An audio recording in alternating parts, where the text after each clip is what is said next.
Любовь длиною в 60 лет. В поселке Чульма Нерюнгринского района семья Степановых на днях отметила бриллиантовую свадьбу.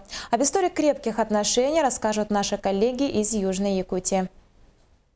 Их потрясающая история любви трогает до глубины души. Их детство пришлось на тяжелые 30-е годы прошлого столетия, а юность и молодость на еще более трудные военные и послевоенные годы. Северный край связал их судьбы одной нитью навсегда. Всю совместную жизнь чета Степановых провела в Южной Якутии, в поселке Томот, затем в Алданском районе, поселке Чагда, а в конце 80-х, будучи уже пенсионерами, они переехали в Чульман. Через весь свой жизненный путь они пронесли и сохранили самые главные чувства – чувство любви и взаимного уважения.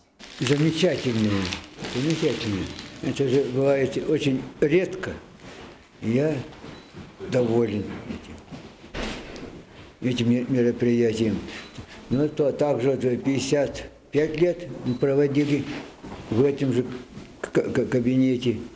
И вот и сейчас уже дожили до 60 лет вместе.